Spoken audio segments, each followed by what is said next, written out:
Ambassador and permanent representative of the Kingdom of Thailand to the United Nations to give his remarks.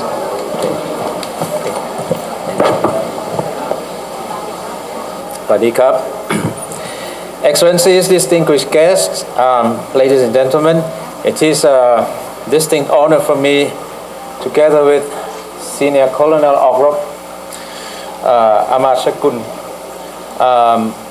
our military advisor here in New York, to welcome you all to this evening's reception to mark the Royal Armed Forces Day of Thailand.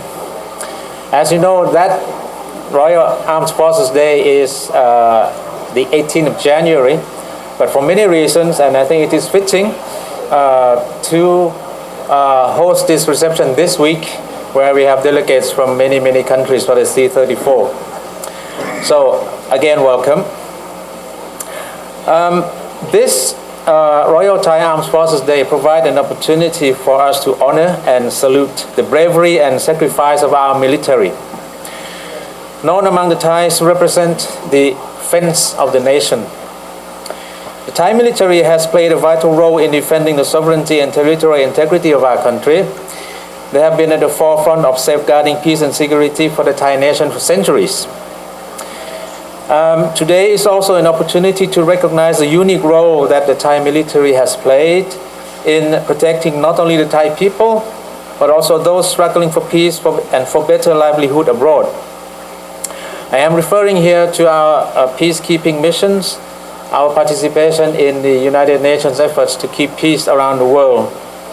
We started quite early in the 1950s on the Korean Peninsula, and then we've been in many places, including Iraq, Timor-Leste, Afghanistan, and Darfur, Haiti, South Sudan, to name but a few.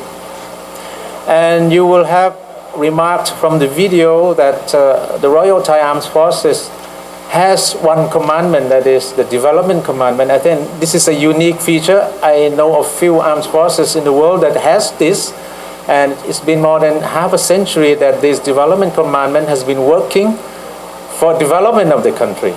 So they has the expertise and knowledge to help civilians in their development tasks. And now we have been putting this expertise to the benefit of the other peoples, the other countries where we go for peacekeeping.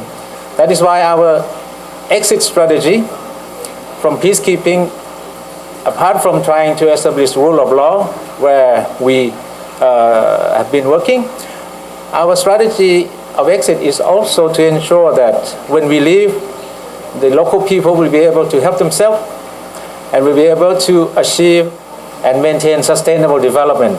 Because it's only then that you can ensure durable peace. That's why our peacekeepers have been trained to respect and understand other cultures and values, and to provide assistance to local populations for long-term and sustainable development, community development. I know again of few armed forces that possess and pledged to the United Nations a underground water drilling unit. And we've done that in Darfur successfully, building wells for underground water for the population that I think are still there. And this started with our experience in Timor-Leste. We were the commander of the UN forces there for a period. And our commander at the time, General Bunsang, noticed that, even in the capital, Dili, people have to walk half a day to get water, and then the other half of the day they spend to walk back. So they didn't have time to do anything. That's why the idea of helping them to find water within their own resources. The development assistance can come in different forms. It includes shared best practices with the local communities in agriculture and land management, but also healthcare. It has also always been based on our late kings, His Majesty King Bhumibol Adulyadej, our late king's philosophy that is called sufficiency economy philosophy, which anchors development work in values of three things: moderation, reasonableness, and prudence, so that you can achieve self-resilience and sustainability. These are values that we believe are not only important in development work, but also can help to secure peace and break the cycle of violence. Excellencies, ladies and gentlemen, let me conclude on that note by expressing my heartfelt appreciation to all the men and women of the Royal Thai Armed Forces for their dedication to the Kingdom of Thailand and to His Majesty the King, and for their valuable contribution to international peace and security. Thank you very much.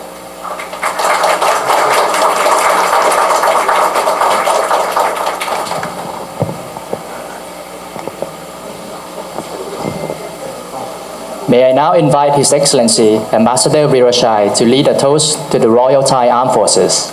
The Royal Thai Armed Forces.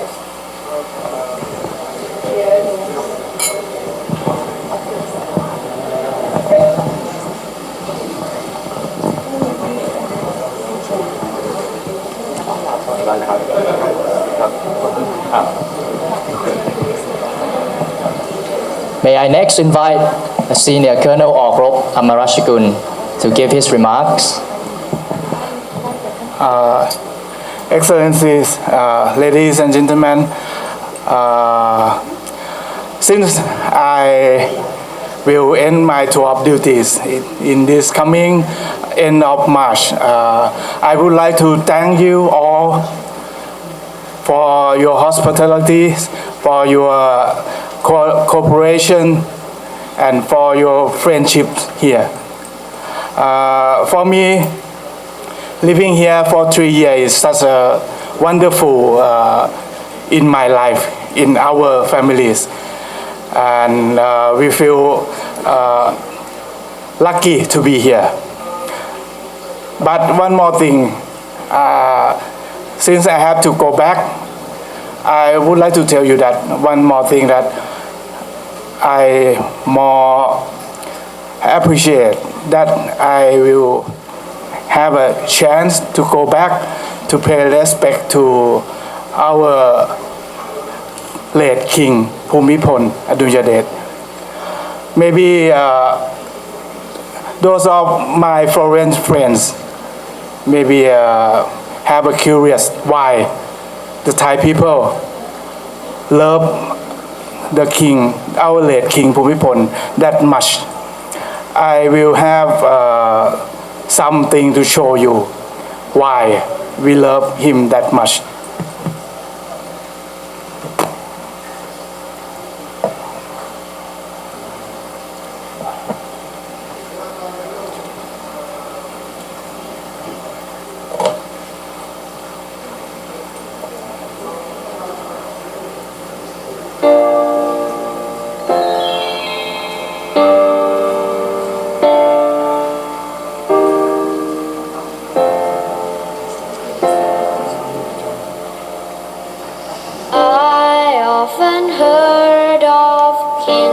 Fairy tales wearing large crowns adorned with precious jewels, and I often wonder if those were ever true. The king I knew wore but a small cap. I often heard that kings are humbly greeted by servants, all his wishes granted as he pleased. Oh, but under the sun and in its sea